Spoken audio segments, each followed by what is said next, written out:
Você já parou para pensar por que as palavras mais transformadoras da história raramente vieram de palácios, mas de lugares esquecidos? Por que a mensagem que mudou o mundo não nasceu em Roma, mas em uma manjedoura em Belém? Existe um padrão divino que perpassa toda a Escritura, desde os profetas até Cristo, que desafia nossa compreensão humana de poder e influência. O que você está prestes a descobrir vai revelar como Deus opera de maneira completamente oposta aos sistemas humanos e como essa verdade continua transformando vidas até hoje. Arqueólogos que estudam o Antigo Oriente Próximo ficam fascinados com um fenômeno peculiar. Enquanto impérios poderosos como a Síria e Babilônia deixaram monumentos gigantescos e inscrições exaltando seus feitos, as palavras que realmente atravessaram milênios vieram de pessoas sem exército, sem coroa, sem palácios. Vieram de pastores, pescadores, parteiras, mulheres sem voz política. E aqui está o que mais impressiona tanto teólogos quanto historiadores. Essas palavras não apenas sobreviveram, elas dominaram a história enquanto os impérios viraram pó. Vamos começar com Amós. Imagine a cena. Estamos no século 8 a.C., no reino do norte de Israel, durante o reinado de Jeroboão II. Arqueólogos descobriram evidências de que este foi um período de prosperidade econômica sem precedentes. Escavações em Samaria revelaram palácios luxuosos decorados com marfim importado da Fenícia, exatamente como Amós descreve quando denuncia os que dormem em camas de marfim. A palavra hebraica que ele usa é shen, marfim, um item tão caro que equivaleria hoje a decorar sua casa com ouro maciço. Para entendermos o contexto, precisamos saber que naquela época a distância entre ricos e pobres havia se tornado abismal. Documentos comerciais da época, encontrados em escavações, mostram práticas de agiotismo e exploração que Amós denuncia com precisão cirúrgica. E quem era Amós para falar contra esse sistema? Um boquer, palavra hebraica que significa pastor de ovelhas, e um bolis shikmin, cultivador de sicômoros. Sicômoros são árvores que produzem um figo inferior, alimento de pobres. Historiadores explicam que cultivadores de sicômoros ocupavam uma das posições mais baixas na escala social. Amós não tinha credenciais religiosas, não pertencia a nenhuma escola de profetas, não tinha linhagem sacerdotal. Quando confrontado pelo sacerdote Amazias em Betel, ele responde com uma declaração que ecoou através dos séculos: "Não sou profeta, nem discípulo de profeta, mas boieiro e cultivador de sicômoros." A palavra original para nem discípulo de profeta é Ben-Nabi, literalmente filho de profeta, indicando que ele não pertencia às guildas proféticas estabelecidas. Mas aqui vem a revelação que muda tudo. As palavras desse pastor analfabeto sobre justiça social, juízo divino e restauração futura se cumpriram com precisão assustadora. 20 anos depois de sua profecia, em 722 a.C., exatamente como Amós havia declarado, a Assíria invadiu Israel e deportou a população. Registros assírios, descobertos em Nínive, confirmam cada detalhe. O rei Sargão, segundo se vangloria de ter deportado 27.290 israelitas. Os palácios de marfim que Amós denunciou foram encontrados em ruínas pelos arqueólogos, queimados exatamente como ele profetizou. A palavra do pastor venceu o poder dos reis. E porque Deus escolhe essas vozes marginalizadas? Antropólogos culturais que estudam estruturas de poder no Antigo Oriente Próximo explicam que líderes religiosos oficiais frequentemente estavam comprometidos com o sistema político. Sacerdotes dependiam de patrocínio real. Profetas da corte recebiam salário do palácio. A palavra hebraica para profeta da corte é Nabi Hamelech, literalmente profeta do rei. Eles profetizavam o que o poder queria ouvir. Mas Deus precisava de vozes livres, descompromissadas com os sistemas humanos. Por isso, escolhia pastores, agricultores, pessoas que não deviam nada a ninguém exceto a ele. Miqueias é outro exemplo fascinante. Ele vem de Moresete Gat, uma aldeia agrícola a aproximadamente 35 quilômetros a sudoeste de Jerusalém, no que hoje conhecemos como a região de Shefelá. Geógrafos bíblicos explicam que essa era uma área de colinas baixas entre as montanhas da Judéia e a planície costeira filisteia. Uma jornada de Moresete até Jerusalém levaria um dia inteiro a pé. Para aquela época, isso era considerado província distante, interior esquecido. Enquanto profetas urbanos como Isaías tinham acesso à corte real, Miqueias era um camponês que conhecia a opressão dos pobres por experiência própria. A palavra hebraica que Miqueias usa para descrever os líderes de Jerusalém é katsim, que significa juiz ou governante, mas ele a conecta com katsats, cortar em pedaços. É um jogo de palavras devastador. Os que deveriam julgar com justiça estão despedaçando o povo. Historiadores documentaram que no século 8 a.C. havia uma concentração massiva de terras nas mãos de poucos, forçando pequenos agricultores à escravidão por dívidas. Miqueias conhecia essas famílias. Ele as via perder suas terras hereditárias, violando a lei mosaica que protegia a Nahalá, a herança familiar. E então, esse profeta do interior faz uma declaração que deveria tê-lo executado por traição.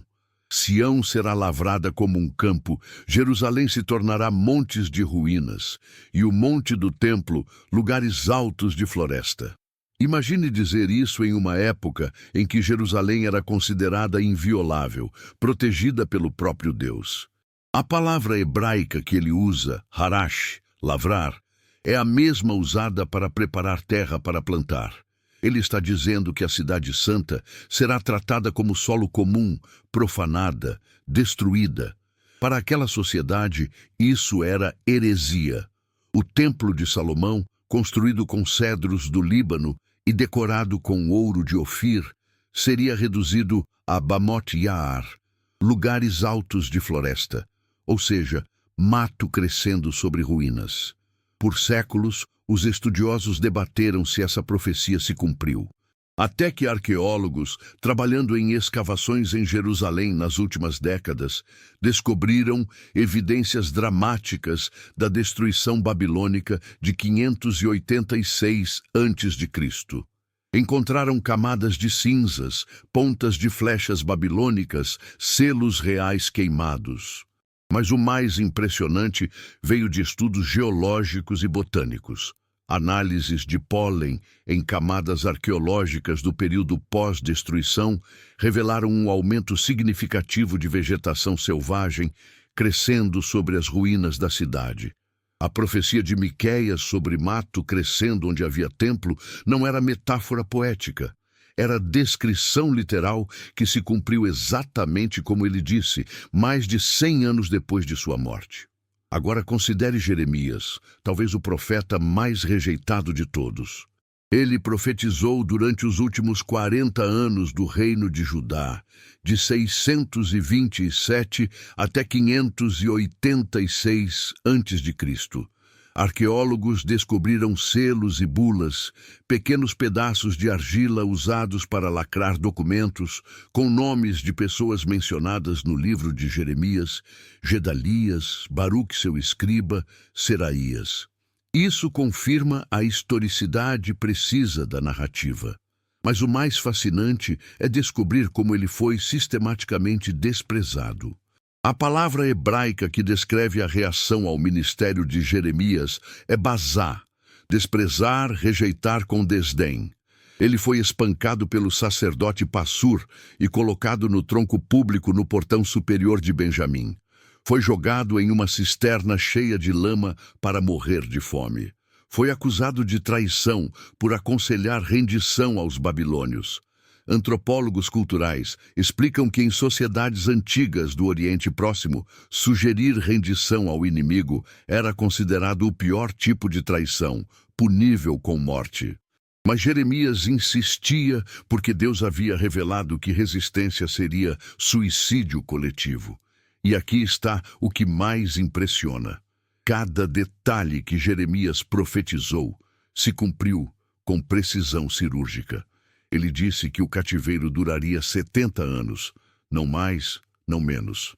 Historiadores calcularam que da primeira deportação em 605 até o decreto de Ciro em 538 são exatamente 67 anos, e até o retorno efetivo e reconstrução completa, aproximadamente 70 anos. Ele profetizou que o templo seria destruído, as muralhas derrubadas, a cidade queimada. Crônicas babilônicas encontradas por arqueólogos confirmam que em 586 a.C., no 9º dia do 4º mês, exatamente como registrado em 2 Reis, Nabucodonosor destruiu Jerusalém. Jeremias profetizou que a dinastia davídica seria interrompida, mas não extinta, e que haveria restauração. Isso também se cumpriu quando Zorobabel, descendente de Davi, liderou o retorno do exílio. A palavra rejeitada tornou-se a mais confiável da história.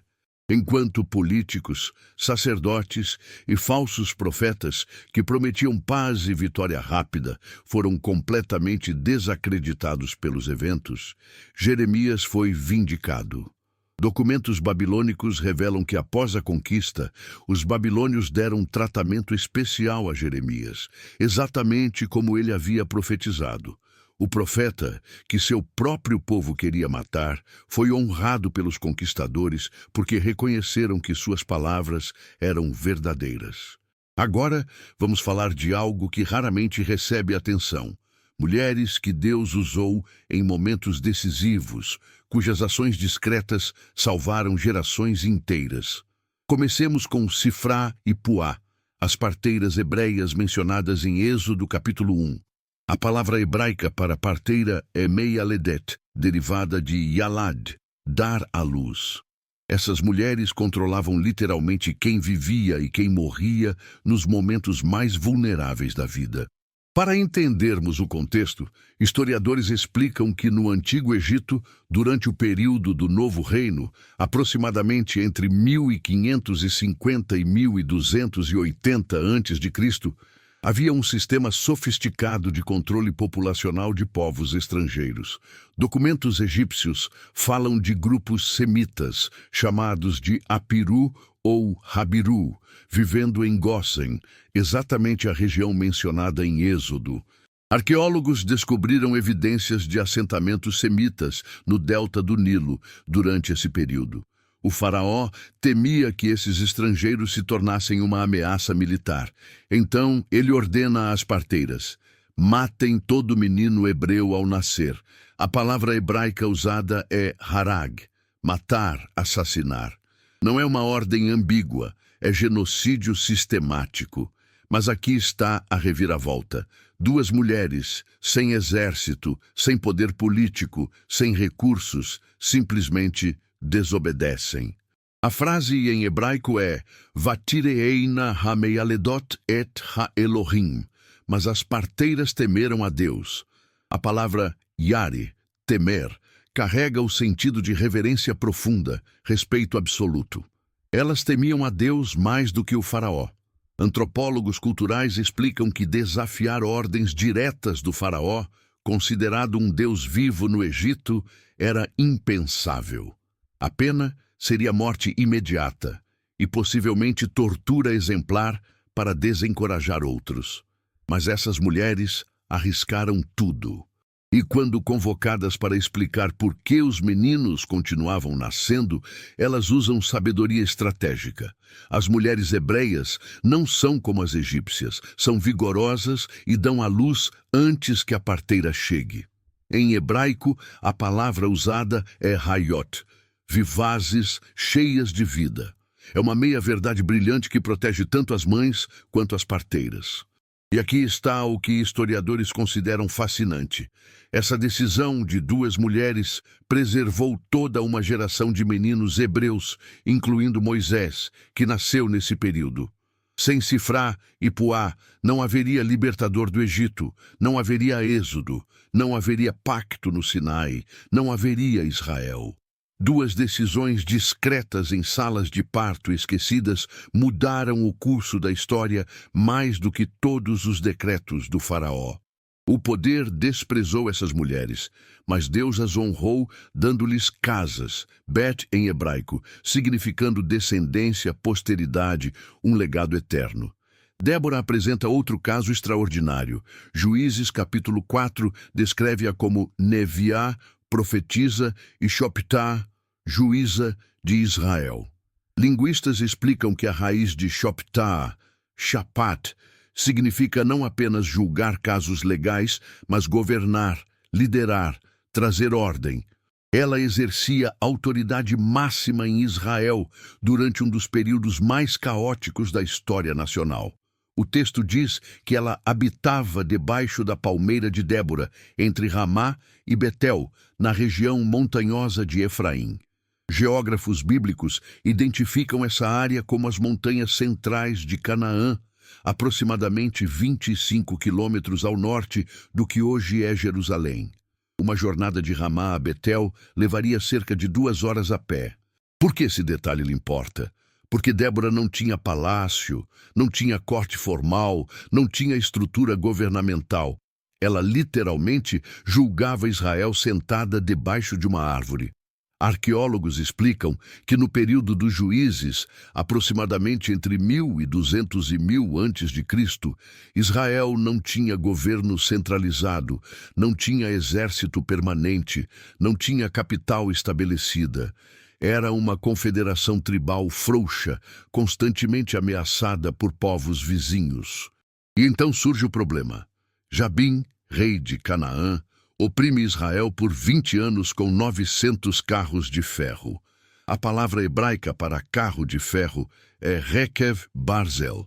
Engenheiros militares explicam que carros de guerra com reforços de ferro eram a tecnologia militar mais avançada da Idade do Bronze tardia. Era como enfrentar tanques modernos com espadas. Israel não tinha essa tecnologia, não tinha exército treinado, estava completamente desarmado após anos de opressão. Débora chama Baraque e transmite a ordem divina. Vai, reúne 10.000 homens e enfrenta Sísera. E aqui está o detalhe crucial. Baraque, o comandante militar, se recusa a ir sem ela. Se fores comigo, irei. Porém, se não fores comigo, não irei. O que isso revela? Que a autoridade espiritual de Débora era maior que qualquer força militar. Os homens de Israel confiavam na palavra dela mais do que em estratégias de batalha. Ela não tinha exército próprio, mas tinha algo mais poderoso, a palavra de Deus. A batalha acontece perto do rio Quizon, no vale de Jezreel. Geólogos que estudaram a região explicam que essa área é propensa a inundações repentinas durante chuvas fortes. O texto diz que as estrelas desde o céu pelejaram e o rio Quizon os arrastou. Análises hidrológicas sugerem que uma chuva torrencial transformou o vale em lamaçal, tornando os carros de ferro, antes vantagem tecnológica, em armadilhas mortais. As rodas atolaram, os cavalos entraram em pânico. O exército canaanita foi derrotado não por superioridade militar israelita, mas por intervenção divina através de fenômenos naturais. E quem recebe crédito? Uma mulher que julgava debaixo de uma palmeira, sem recursos humanos, apenas com a palavra de Deus. O Cântico de Débora, em Juízes 5, é considerado pelos linguistas como um dos textos hebraicos mais antigos da Bíblia, possivelmente contemporâneo aos eventos, século XII a.C., e permanece como testemunho de que Deus não precisa de estruturas de poder humano para operar. Ele escolhe o improvável, o marginalizado, o desprezado. Éster representa outro tipo de poder silencioso, a estratégia paciente. Ela é levada ao harém do rei Assuero, identificado pelos historiadores como Xerxes I, que reinou sobre o Império Persa de 486 a 465 a.C. Arqueólogos escavaram o Palácio de Suzã, mencionado no livro de Ester, e confirmaram sua grandiosidade. Pátios imensos, colunas de pedra calcária, decoração luxuosa exatamente como descrito no texto bíblico. Mas Ester está lá como parte de um harém real, basicamente prisioneira dourada em um sistema que a trata como objeto. A palavra persa usada para harém, aparente em transliteração hebraica, é Bet Nashim, casa das mulheres. Antropólogos culturais explicam que em haréns persas, mulheres viviam em reclusão completa, vigiadas por eunucos, sem liberdade de movimento, esperando meses ou anos por uma única noite com o rei. Ester não tinha poder formal algum. Então surge a crise. Amã, primeiro-ministro do Império, obtém decreto real para exterminar todos os judeus no Império Persa, do Industão, atual Índia, até a Etiópia, uma área de aproximadamente 8 milhões de quilômetros quadrados, abrangendo 127 províncias. Historiadores explicam que o sistema postal perso, mencionado em Ester, era incrivelmente eficiente. Mensageiros a cavalo podiam percorrer aproximadamente 300 quilômetros por dia, usando estações de revezamento. O decreto de morte foi distribuído rapidamente por todo o império. Mordecai desafia Ester. Quem sabe se para tal tempo como este chegaste a este reino? A frase em hebraico, Laet Kazot, para um tempo como este, sugere propósito divino, não coincidência. Mas Ester enfrenta dilema mortal. Aproximar-se do rei sem ser convocada significa morte automática, a menos que ele estenda o cetro de ouro. A lei persa era inflexível sobre isso.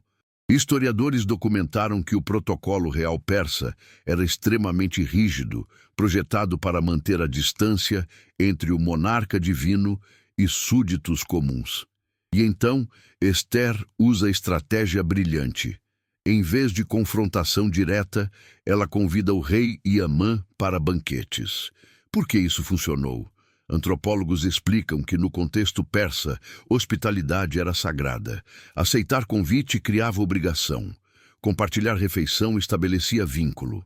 E, crucialmente, ela esperou o momento psicologicamente perfeito para revelar o plot. Quando finalmente expõe Hamã, ela o faz de forma que o rei sente-se pessoalmente traído, não apenas informado de injustiça abstrata contra judeus distantes. O resultado? Amã é executado na forca de 25 metros que ele havia preparado para Mordecai. A palavra hebraica para forca, ETS, literalmente árvore ou madeira, provavelmente refere-se a uma estaca de empalamento, método persa comum de execução. E os judeus são salvos, não por exército, não por rebelião, mas pela sabedoria estratégica de uma mulher que soube esperar, observar e agir no momento exato. Documentos persas confirmam que Xerxes era conhecido por decisões impulsivas e mudanças súbitas de política, exatamente como retratado em Ester. Agora, vamos explorar um princípio que perpassa todas essas histórias: o crescimento invisível da palavra. Jesus ensinou a parábola do grão de mostarda. O reino dos céus é semelhante a um grão de mostarda que um homem tomou e plantou no seu campo. Este é, na verdade, o menor de todos os grãos, mas depois de crescido é a maior das hortaliças. Torna-se árvore, de sorte que as aves do céu vêm aninhar-se nos seus ramos. Botânicos identificam o grão de mostarda mencionado como provavelmente Sinapis nigra, mostarda negra, comum na Palestina do primeiro século.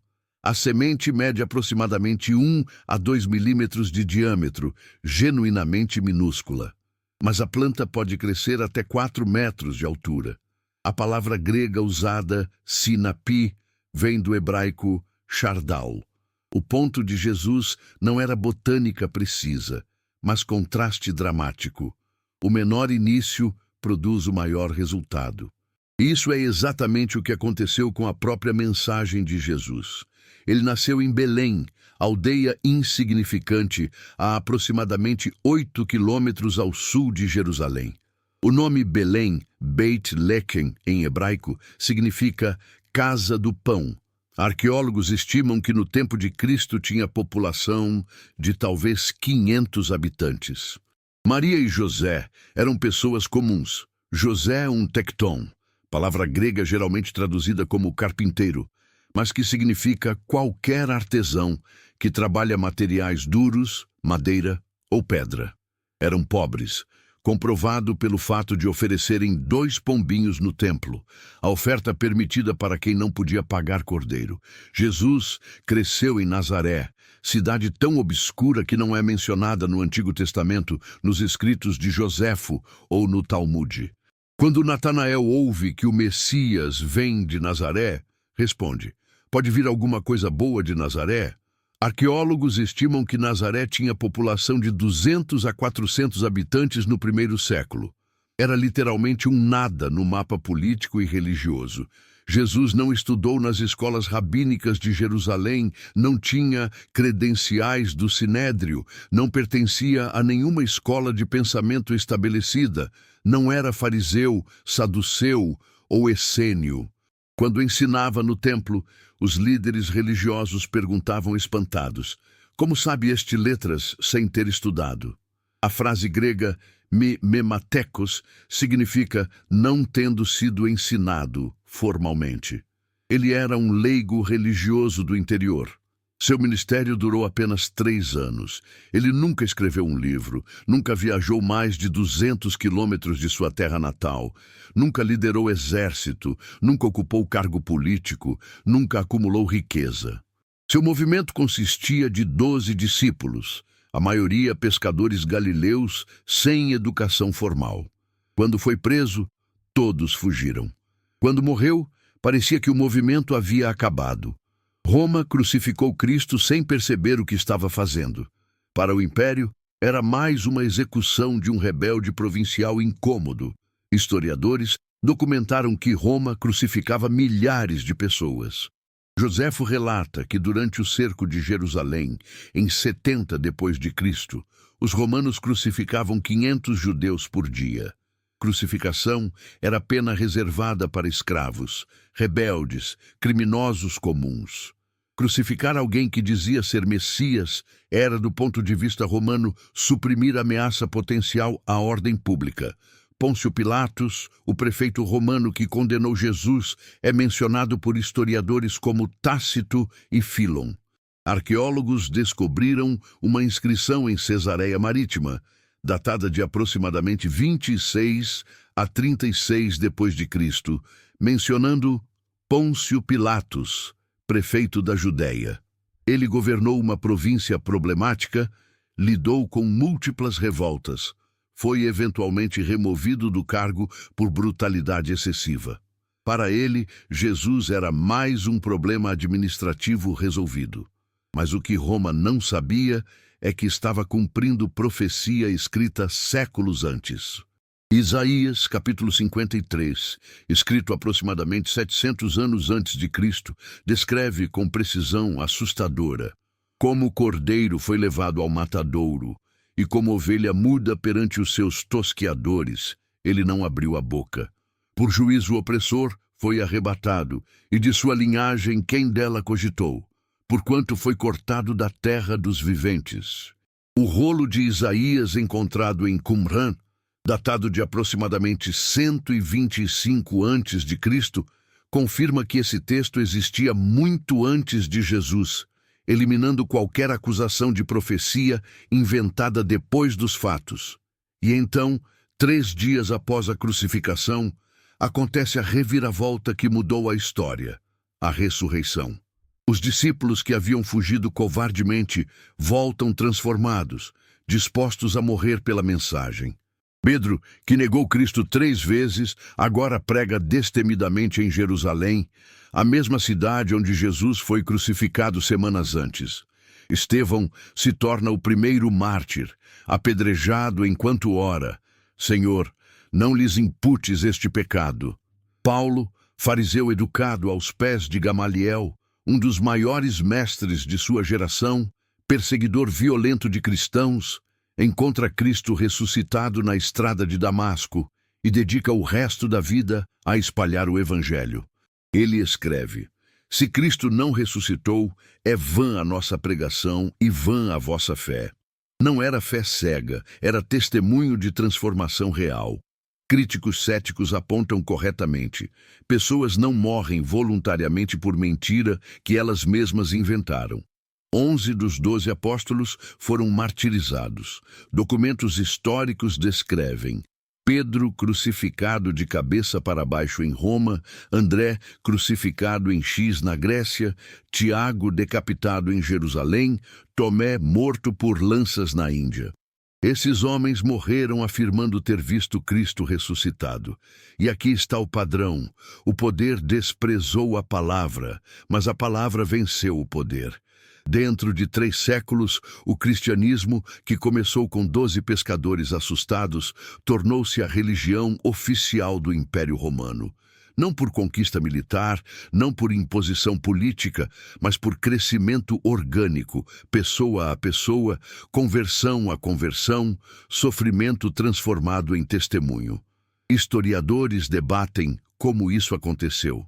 Rodney Stark, sociólogo da religião, estudou o crescimento do cristianismo primitivo e calculou que se a igreja cresceu a uma taxa de 40% por década, algo sociologicamente plausível para movimentos religiosos intensos, o crescimento de aproximadamente 1.000 crentes em 50 depois de Cristo para 6 milhões em 300 depois de Cristo é perfeitamente explicável. Não requer milagres estatísticos, apenas fidelidade consistente durante gerações. Mas o que impulsionou esse crescimento? Antropólogos culturais apontam fatores. Cristãos cuidavam dos doentes durante pragas enquanto pagãos fugiam. Cristãos resgatavam bebês abandonados, prática comum no Império Romano, e os criavam. Cristãos tratavam mulheres e escravos com dignidade inédita. O Império via fraqueza na compaixão cristã, mas essa fraqueza atraiu multidões. A palavra crescia em silêncio através de atos de amor radical que contradiziam valores imperiais de poder e dominação. A parábola do grão de mostarda tornou-se realidade histórica. O menor começou, produziu o maior resultado, e isso continua até hoje. Estima-se que existam 2 bilhões e 400 milhões de cristãos no mundo, aproximadamente 1/3 da população global. A mensagem que começou em uma manjedoura em Belém, proclamada por pescadores analfabetos, perseguida por impérios, agora permeia culturas em todos os continentes. Vamos olhar para impérios que desprezaram a palavra e caíram. Babilônia é exemplo paradigmático. Nabucodonosor construiu uma das cidades mais magníficas da antiguidade. Arqueólogos escavaram Babilônia no sul do atual Iraque e descobriram muralhas duplas que, segundo Heródoto, tinham 80 metros de altura e 25 metros de espessura. Engenheiros modernos explicam que carruagens de 4 cavalos podiam correr lado a lado no topo dessas muralhas. O Palácio Real cobria aproximadamente 200.000 metros quadrados. Os jardins suspensos, uma das 7 maravilhas do mundo antigo, irrigavam plantas tropicais no deserto mesopotâmico usando sistemas hidráulicos sofisticados. Nabucodonosor deixou inscrições em tijolo cozido por toda a cidade. Eu sou Nabucodonosor, rei da Babilônia, filho de Nabopolassar, rei da Babilônia. Arqueólogos encontraram milhares desses tijolos. Ele queria imortalizar seu nome. E no auge de seu poder, ele desafiou Deus. Daniel capítulo 4 relata que ele teve sonho profético de árvore gigante cortada, e Daniel interpretou: Serás tirado dentre os homens, e a tua morada será com os animais do campo, e te farão comer erva como os bois, e serás molhado do orvalho do céu, e passar-se-ão sobre ti 7 tempos. A palavra aramaica para tempos, Idan, provavelmente significa anos. E exatamente como profetizado, Nabucodonosor teve colapso mental, viveu como animal, comendo capim, até que reconheceu a soberania de Deus. Psiquiatras modernos debatem o diagnóstico, sugerindo licantropia, zoantropia ou psicose boantrópica, condição rara onde pessoas acreditam ser animais. Mas o ponto não é médico, é teológico. O rei mais poderoso da terra foi humilhado até reconhecer que o Altíssimo tem domínio sobre o reino dos homens e o dá a quem quer. E Babilônia, que parecia eterna. Em 539 a.C., Ciro da Pérsia conquistou a cidade, exatamente como profetizado por Isaías 200 anos antes. Assim diz o Senhor ao seu ungido, a Ciro, a quem tomo pela mão direita, para abater as nações ante a sua face. Cronistas babilônicos, documentos contemporâneos encontrados por arqueólogos, confirmam que Ciro entrou em Babilônia sem batalha significativa, desviando o rio Eufrates e entrando sob as muralhas. A cidade que desprezou a palavra dos profetas caiu sem resistência.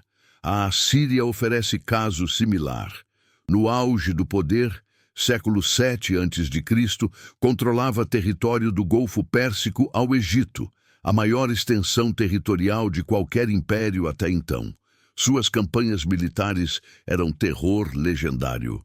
Registros assírios descobertos em Nínive descrevem com orgulho horrível empalamentos, decapitações, pilhas de crânios como advertência.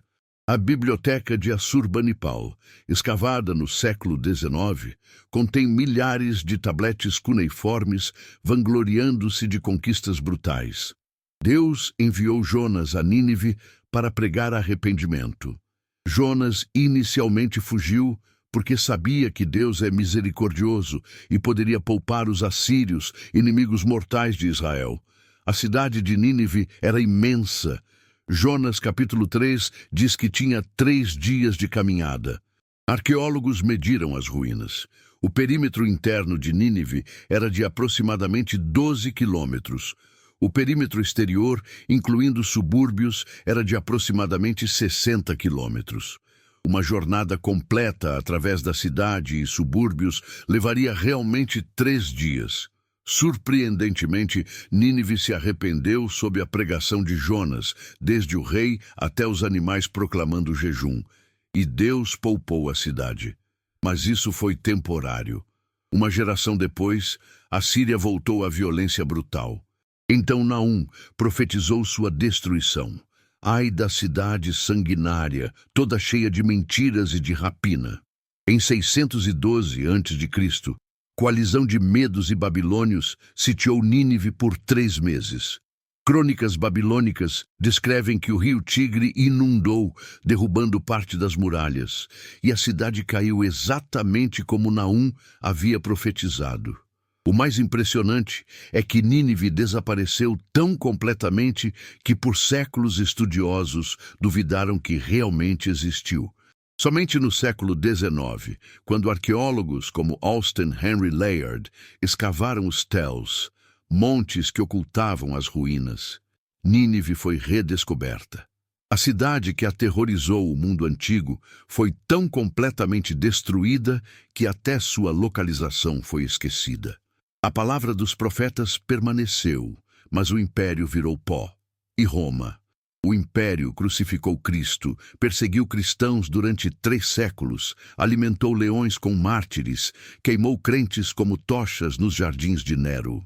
Tácito, historiador romano, descreve a perseguição de Nero em 64 d.C. Uma imensa multidão foi condenada, não tanto pelo crime de incendiar a cidade, mas pelo ódio contra a humanidade. Ele se refere aos cristãos.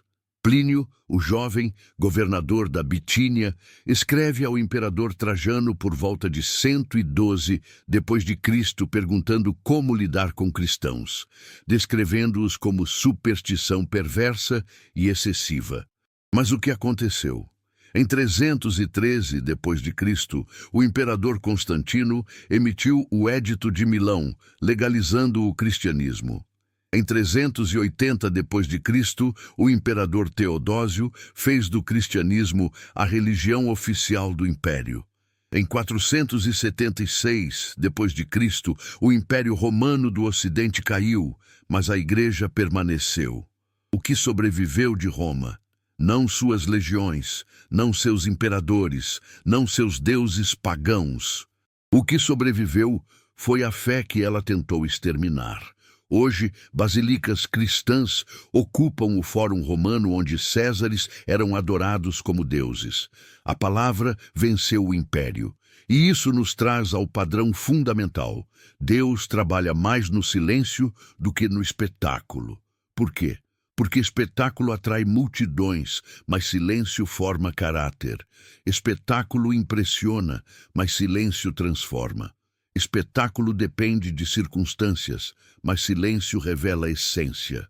Quando Elias fugiu de Jezabel e chegou ao monte Horebe, Deus não estava no vento forte que fendia os montes, nem no terremoto, nem no fogo. A palavra hebraica usada é kol demamá daká, geralmente traduzida como voz mansa e delicada, mas literalmente significa som de silêncio fino. Parece contraditório, som de silêncio, mas captura perfeitamente como Deus opera. Sua voz mais poderosa vem no silêncio que exige atenção, não no barulho que força a imposição. Jesus exemplificou isso perfeitamente. Ele nasceu em silêncio, sem fanfarra real. Cresceu em obscuridade, 30 anos preparando para 3 anos de ministério.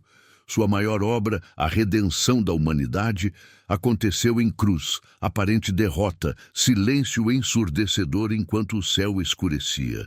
E então, 3 dias depois, ressurreição silenciosa. Ninguém viu o momento exato. Não houve trovões, não houve exército angelical descendo visivelmente. Simplesmente, o túmulo estava vazio. A igreja primitiva cresceu não por campanhas publicitárias, mas por testemunho silencioso de vidas transformadas. Atos capítulo 2 descreve: enquanto isso, acrescentava-lhes o Senhor, dia a dia, os que iam sendo salvos. A frase grega, o Kyrios prosetitei tou sozomenous, o Senhor acrescentava os que estavam sendo salvos, sugere crescimento orgânico, não manufaturado. Não era manipulação emocional, não eram técnicas persuasivas humanas. Era o Espírito Santo, operando silenciosamente, coração por coração. Paulo escreveu suas epístolas mais profundas na prisão. Filipenses, Efésios, Colossenses, Filemão, todas escritas enquanto ele estava preso em Roma, aguardando julgamento que poderia resultar em execução. Ele escreve em Filipenses: quero ainda, irmãos, cientificar-vos de que as coisas que me aconteceram têm, antes, contribuído para o progresso do Evangelho. A palavra grega, procope, significa avançar cortando obstáculos. Suas prisões não atrasaram o Evangelho, aceleraram. Guardas pretorianos ouviam o Evangelho, cristãos eram encorajados por sua coragem, igrejas recebiam cartas que moldaram teologia para 2000 anos. Esse princípio continua válido hoje. As transformações mais profundas não acontecem em grandes eventos, mas em escolhas diárias silenciosas. Pai orando por filho que se desviou, mãe mantendo fé em meio à crise, jovem escolhendo pureza quando ninguém está olhando, cristão perdoando ofensa que ninguém saberá. Esses atos silenciosos constroem o reino de Deus mais efetivamente que 1000 sermões eloquentes. Por quê? Porque o silêncio exige fé. Quando Deus opera espetacularmente, fé é fácil. Quando opera silenciosamente, fé é necessária. E é exatamente isso que Deus quer desenvolver. Hebreus capítulo 11 lista heróis da fé: Abel, Enoque, Noé, Abraão, Sara, Isaque, Jacó, José, Moisés e outros. E então diz: todos estes morreram na fé, sem ter obtido as promessas, vendo-as, porém, de longe, e saudando-as, e confessando que eram estrangeiros e peregrinos sobre a terra. Essa é a definição de fé madura. Continuar confiando quando não vê cumprimento imediato. Abraão esperou 25 anos pela promessa de Isaque. José esperou 13 anos entre o sonho e sua realização. Moisés esperou 40 anos no deserto antes de liderar o êxodo. Davi foi ungido rei jovem, mas esperou anos fugindo de Saul antes de assumir o trono. Jesus preparou 30 anos para ministério de 3. E hoje, 2000 anos depois de sua ascensão, ainda aguardamos seu retorno prometido. Mas o silêncio não é ausência de Deus, é método de Deus. Ele trabalha nos bastidores, preparando circunstâncias, amadurecendo caráter, alinhando eventos de maneiras que só serão compreendidas retrospectivamente. José disse aos irmãos que o venderam como escravo: vós, na verdade, intentastes o mal contra mim, porém, Deus o tornou em bem. A palavra hebraica tchachab significa planejar, calcular, tramar. José vê 20 anos de sua vida, escravidão e prisão injusta, como plano divino silencioso para salvar nações da fome. E aqui está a sabedoria final. Deus escolhe o fraco para envergonhar o forte, porque assim fica claro que o poder vem dele, não de nós. Paulo escreve em 1 Coríntios: Deus escolheu as coisas loucas do mundo para envergonhar os sábios, e escolheu as coisas fracas do mundo para envergonhar as fortes. E Deus escolheu as coisas humildes do mundo, e as desprezadas, e aquelas que não são, para reduzir a nada as que são, a fim de que ninguém se vanglorie na presença de Deus. Por que um pastor confronta reis? Para que fique claro que a autoridade vem da palavra, não da posição social. Por que parteiras salvam geração? Para que fique claro que obediência a Deus vale mais que medo de Faraó. Por que mulher debaixo de palmeira lidera a nação?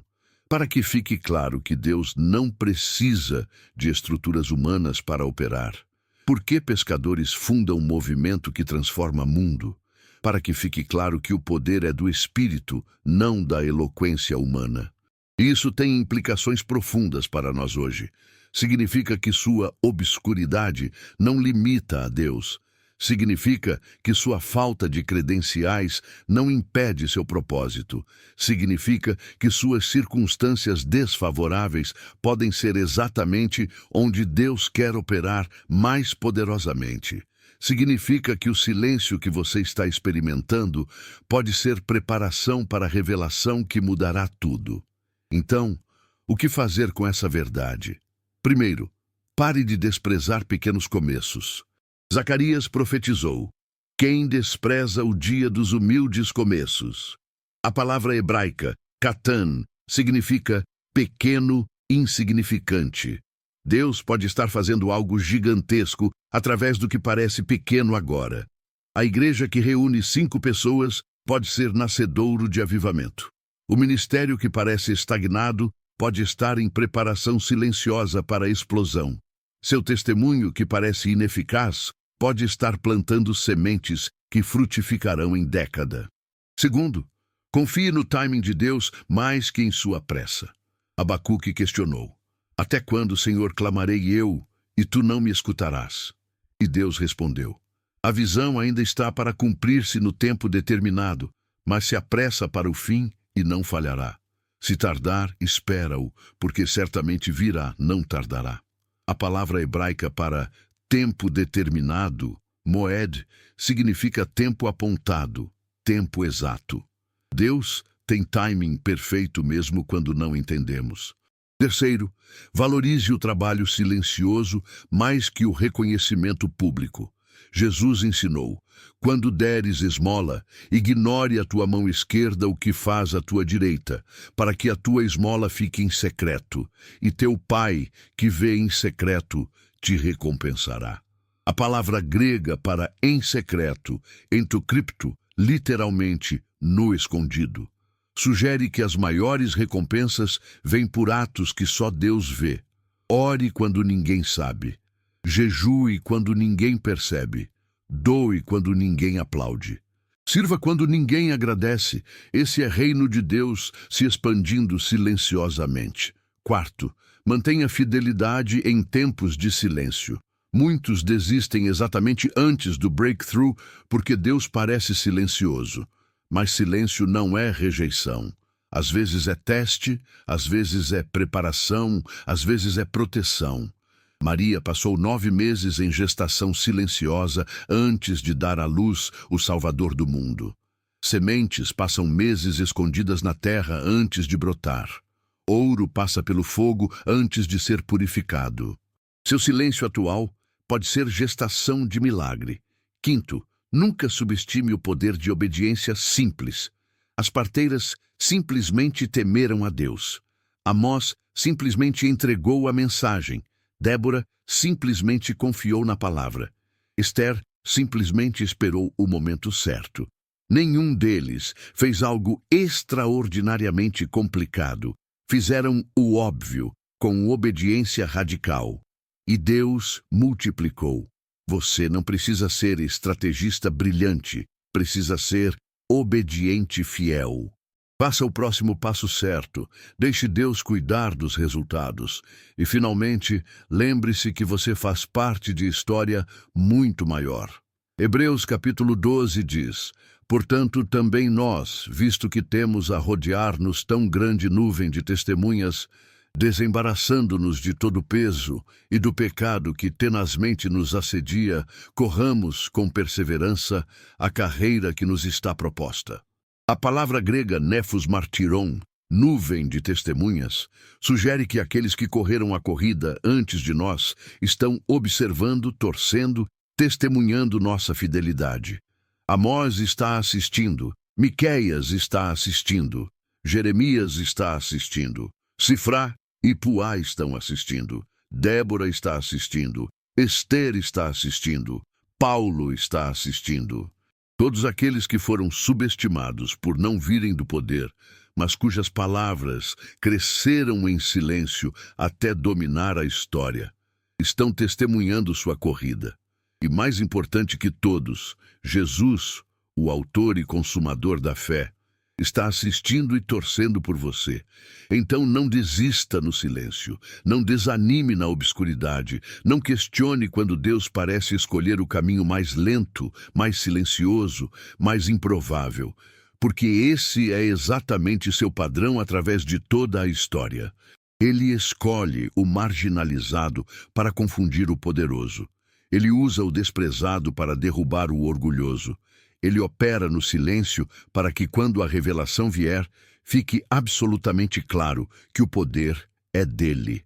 A palavra subestimada por não vir do poder cresceu em silêncio até dominar a história. E continua crescendo hoje, em seu coração, em sua vida, em seus atos silenciosos de fé e obediência. Você pode não ver o quadro completo agora. Pode não entender por que seu chamado parece pequeno, porque suas circunstâncias parecem desfavoráveis, porque Deus está operando tão silenciosamente. Mas confie, Ele está tecendo tapeçaria magnífica que só será vista completamente quando chegarmos ao céu e virmos como cada fio, cada escolha silenciosa, cada ato de fé na obscuridade contribuiu para seu plano glorioso.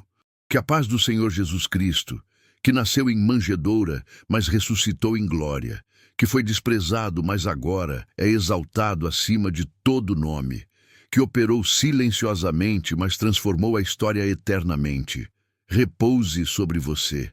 Que você encontre conforto em saber que seu valor não depende de reconhecimento humano, mas de propósito divino. Que você descanse em saber que Deus vê cada ato silencioso de fidelidade, cada oração sussurrada, cada sacrifício escondido. E que você viva com esperança confiante de que o que Ele começou em você será completado, porque aquele que prometeu é fiel. Toda glória, toda honra, Todo louvor sejam dados a Deus Pai, que escolhe o improvável, fortalece o fraco, exalta o humilde e usa o desprezado para manifestar sua glória. Que seu nome seja engrandecido através de vidas ordinárias, vivendo em obediência extraordinária, através de vozes silenciosas, proclamando verdade eterna, através de pessoas marginalizadas, transformando a história. Amém e amém.